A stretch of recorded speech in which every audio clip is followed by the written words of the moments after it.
transitional moment myself in the work that I was pursuing, and similar to what Judy said about one aspect that was driving the creation of the Institute, which was this desire to be able to pause and reflect on what it was that we were automatically doing. And I think for so many of us, we realized once we got there together that we had all been doing this in some way, whether it was like our official money-making job or our side projects. I was also still involved in as one of the co-curators of a Brooklyn-based performance series event, and so we found, I think the most significant thing to come out of the program was that that camaraderie and the network that was created with myself and the group and all of us who were there as part of that first class, and now expanding beyond into the second class and third class. And we've formed a great network of support. Not a social status. It's not a social. Is that what it sounds like I was saying? No, I don't think it's not. It's just it's about finding like-minded individuals to have really significant conversations with, and a support system to help each other out. Like, we're constantly calling each other and emailing each other and bouncing ideas off of each other and supporting each other.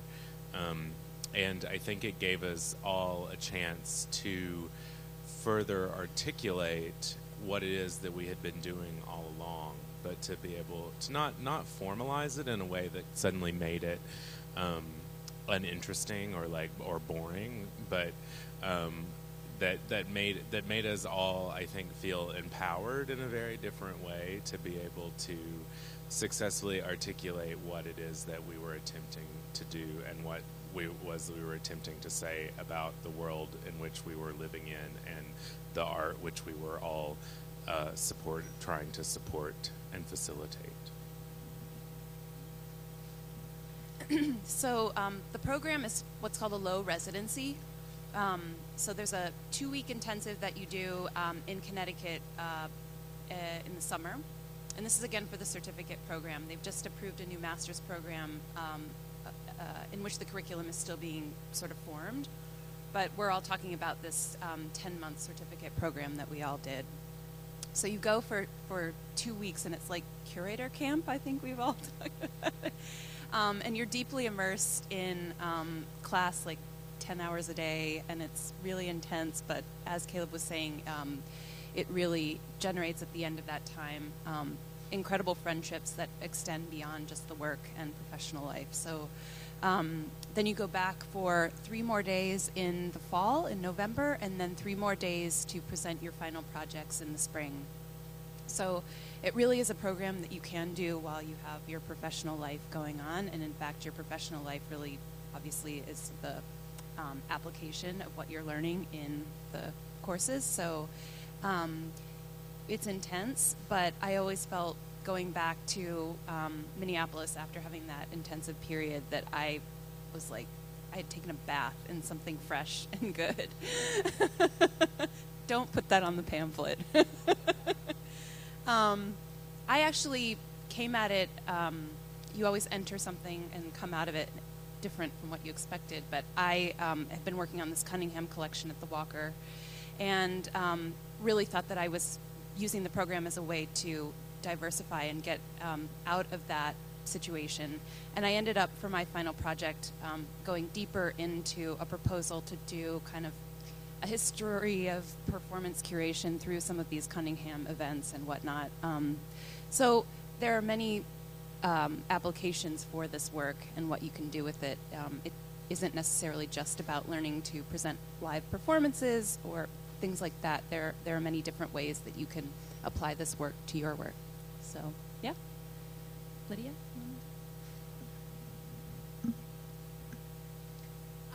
Hi. So I was also in a moment of transition coming into the program. I had been working as an artist myself, as a choreographer, and then also assisting the choreographers Eiko and Koma on a sort of large-scale curatorial project that they were doing.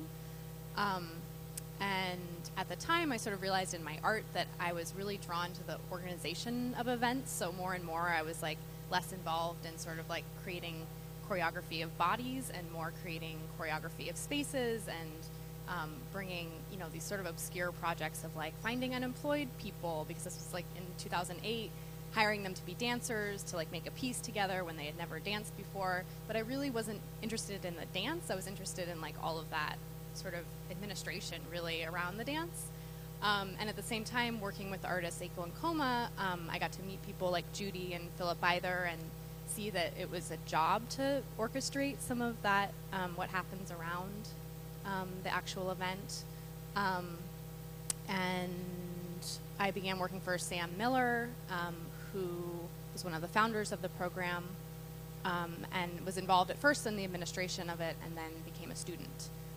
But I did want to say I had a sort of different experience in that since I was a fellow in year one of the program, working at Dance Space Project as a sort of Dance Space ICPP fellow, I had a prompt actually in terms of my work in the program because I was working on a Dance Space Project platform called Parallels, which was curated with Ishmael Houston Jones and looked at 1982 in dance, a program he had done in New York City with 7 avant-garde black choreographers.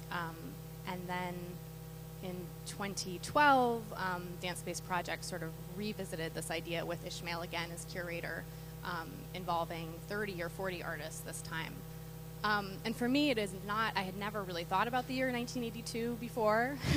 I wasn't familiar with some of the artists from that time, so it was a real sort of immersion in something that I didn't expect to be immersed in, and brought me to some really interesting research paths, which I'm still following, including the sort of scene in the early 80s in Los Angeles, happening in the studios of David Hammons, Marin Hassinger. Brought me on a research trip. I stayed with Ellie and interviewed the artist Rudy Perez, who's been working in LA for a long time but was very involved in the Judson Dance Theater scene in the 60s in New York.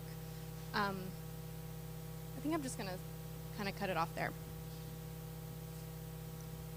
I was thinking about what Norman Frisch was saying yesterday about, he was, what was the word, cautious maybe about students deciding at a young age, like, I'm going to be a curator and going to school for it, and that might be, I don't know, he's just nervous about it, which is, it's so interesting, right? Because everyone, like he was like, we all learned on the job, and I think that first year was interesting because pretty much everyone in the room had been doing the kind of work already, so it wasn't brand new. It was kind of just, oh, we're going to go here and meet other people doing similar work and meet all these other people who are doing incredible work, and Ralph Lemon and all these, you know, big names in our field, and that was really interesting. And I've been lucky because I've connected with Dina Davida here, and we talked about a program. So we started a class at LUNCHTIME this year in January.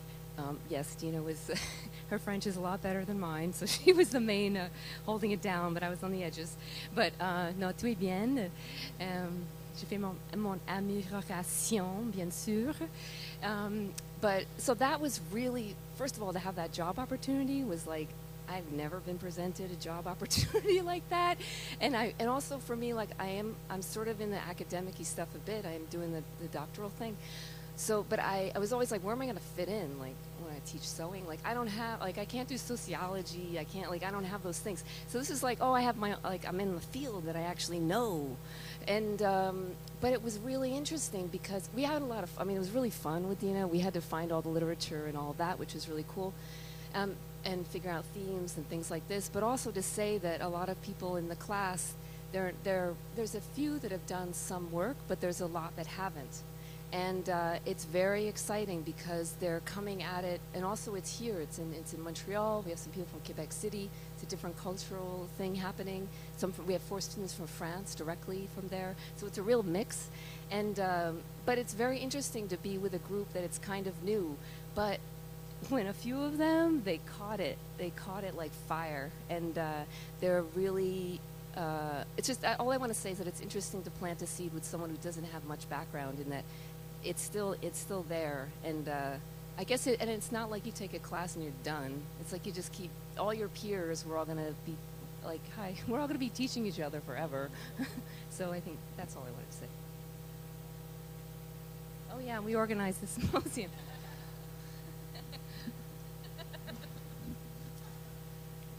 When I applied to ICPP, I was still working at the Walker Art Center, so the museum environment was really, I was surrounded by it. And so I thought to get ahead, I should embrace that kind of theory and practice. And so that was my motivation to go.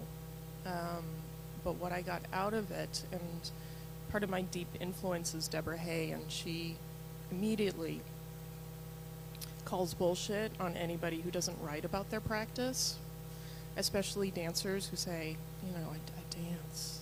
I don't talk. That's why I dance. And I also think that's probably a big reason why our dance criticism has no language. So we've been really lazy. So I'm calling bullshit on my own practice of being a behind-the-scenes producer and just forcing myself to write. That's what I did.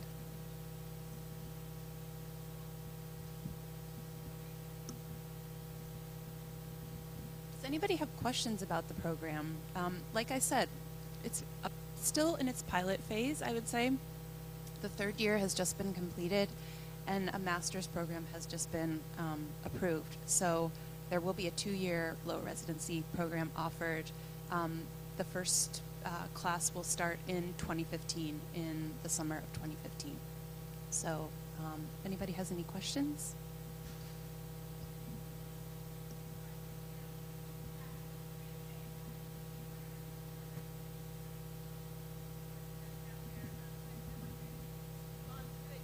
About how you financed it, because it's a little. Yeah.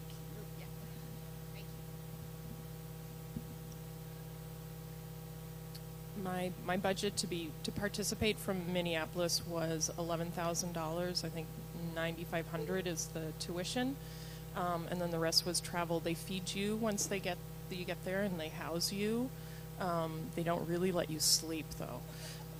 And so I was able to I applied for 2 grants, the Mentorship and Leadership Institute grant, which is through the National Performance Network and Visual Artists Network. That was $5,000. And then $5,000 through the Jerome Foundation, which is a Minnesota foundation that also funds New York. So I was able to get both of those, and then my employer at the time, the Walker Art Center, put in $1,000. So I actually wrote a little article about what it was like to write a grant. So I retired from dancing, and I know that I'll never really retire financially, so I love saying that I retired from dancing, because that will never really happen. But to be able to, I don't write grants for myself anymore. I'm writing grants for artists and projects and institutions, and so to write a grant for myself and talk about myself was really validating. I just want to say something practical, which is, as a certificate program, the students are not eligible for financial aid. So as a master's program, that's something that Wesleyan can offer as student aid. I don't know, don't ask me any details, I just know that's a fact. So There was financial aid, but on need basis. And the tricky thing, just a little political note, as a woman married to another woman in my state at that time, I was not a dual income household. Like I wasn't, we couldn't file jointly, but Wesleyan saw us as a dual income, and I had to put my wife's income on and did not qualify for need.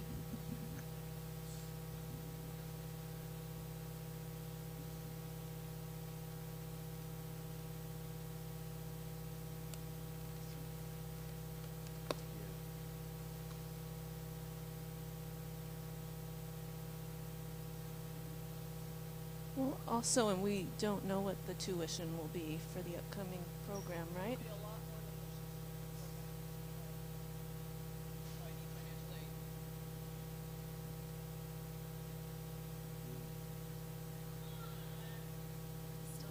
still pay. Yeah, I'm like, we put money up. Yeah, and I got a grant out of Los Angeles. My parents paid for part of it. I paid them back.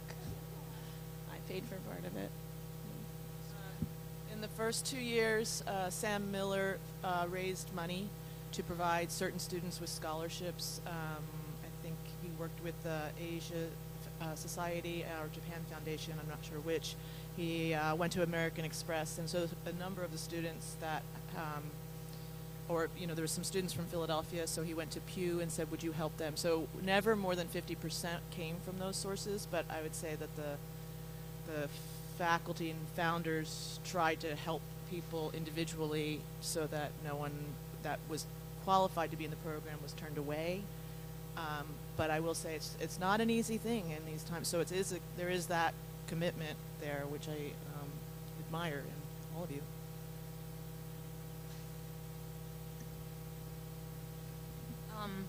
Just both with this financial question as well as other issues, this is a really small program still. In fact, they want to always keep it small so that the attention can be really specialized and individualized and whatnot. So if you have any sort of questions or are interested in contacting and reaching out to us, please feel free. And really, what Judy was talking about with Sam Miller going to these individual funders to look for other ways to help students.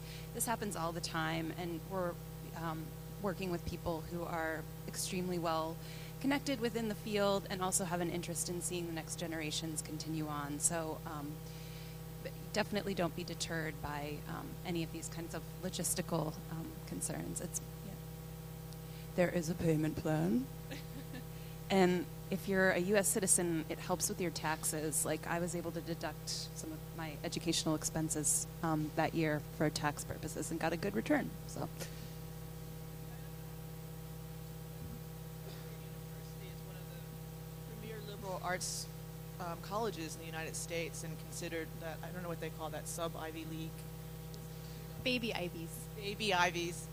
So the atmosphere, the infrastructure, the quality of the staff, the quality of the Wesleyan faculty that are part of the program, it's an extraordinary educational experience, and we're in the middle of that. So the program benefits from Wesleyan's excellent program and educational approach, and yeah, just add that.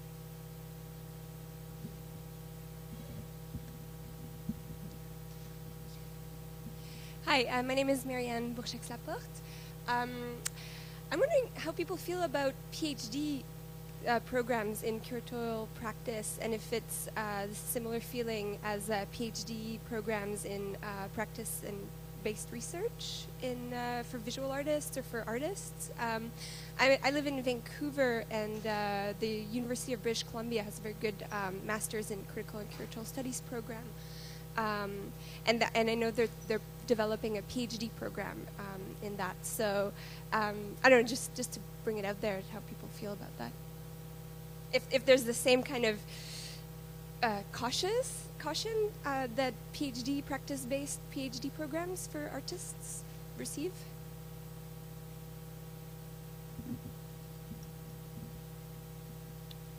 I mean, just personally, I think people should pursue PhDs when you have the time and inclination and the resources, frankly. I don't think it's either or. I do think it's a certificate program or a master's program addressing curatorial practice it's a kind of a need of our time, actually. In fact, Bard, before the curatorial program that they started, had an MFA program, which I think allowed them to go ahead. It's a geared toward artists who are actually working, and it's a low residency program, and so I think it's important that we have practitioners and that they can, participate in these kinds of low residency programs or intensives, but I don't think it's in opposition to a PhD. I think that's great.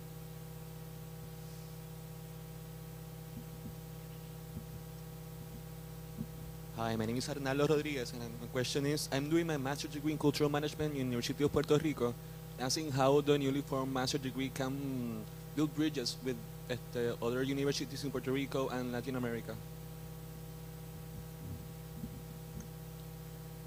Your question is how to build those bridges?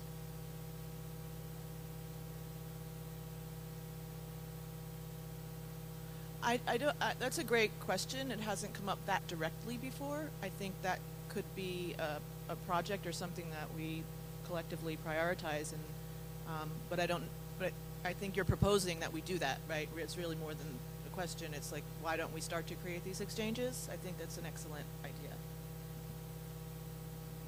Yeah, I find a couple years after the program, it's a craving that I realized wasn't really satisfied in the program, and I think is still in a way to be addressed, which is the international situation for what's happening in Middletown, Connecticut. We did have was it one or two? I think in our year, one international student, and Jane, yes, so two. And I know he might have felt some frustration around, like, these very particular mechanics of, whenever the word APAP came up, it was always like, how do we translate APAP into Japanese, but the sort of specificity of the context, which I also think is kind of important for having conversations at times. I mean, we were able to get very specific about the ways in which we were working, but sort of how does that translate internationally? The ICI, which is the Independent Curators International, has a curatorial program, and they have an international intensive. And I actually went this summer to listen to those students give their presentations, which was really interesting. So, I mean, there are some further along in that international approach, but again, it's a great prompt, something for us to think about.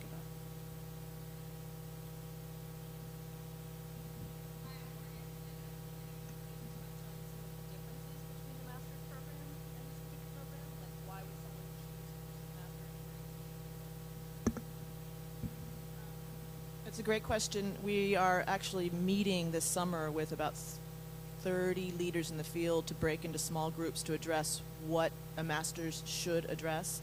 I don't think we have enough time to go into. The intensive is wonderful, and it's also incredibly frustrating both for the faculty and the students. It's wonderful to be together for 16 days in curator camp. It's also really hard, for example, for a professor to give an 8-hour seminar in that context. It's wonderful to, exchange ideas, but for example, this is really, in an academic context, the scholarly classes, the credit hours are, they're more, how can I say this, more valued, and we had to kind of make a case for curatorial practice as being not a vocation, but actually a scholarly field.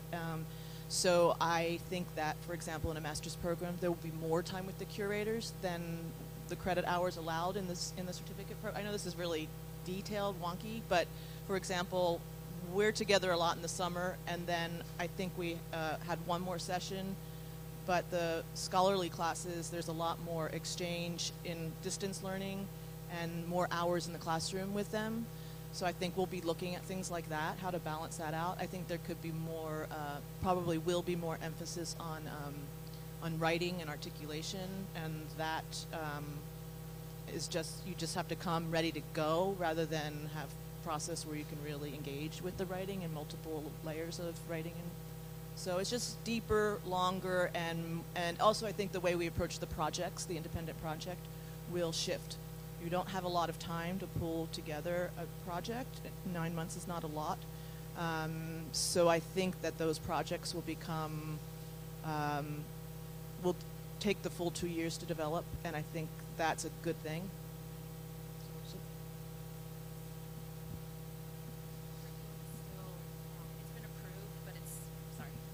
The curriculum has been approved, but it's still sort of being solidified. So one of the things with the master's is placements within the person's home region, that sort of doing projects that apply to their work with ICPP.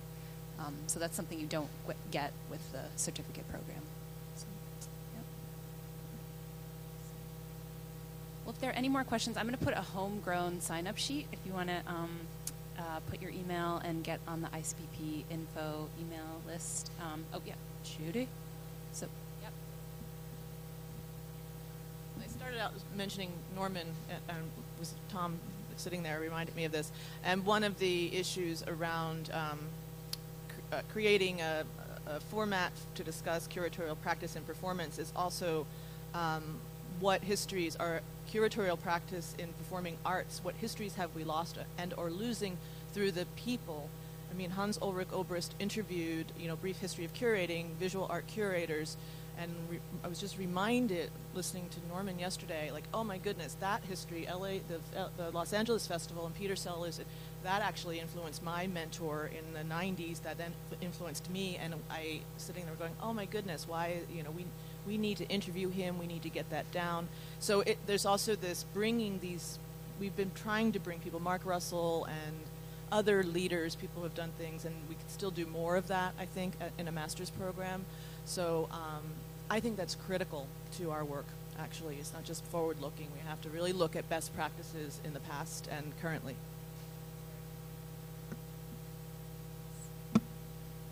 Well, thanks so much for joining us in your lunch hour to hear more talking heads. We've enjoyed speaking with you, and if you have any more questions about the program or just the issues that the program is raising, you can come and snag one of us. And if you want to sign up for the mailing list, I'm going to put just a little sheet out here. So thanks so much.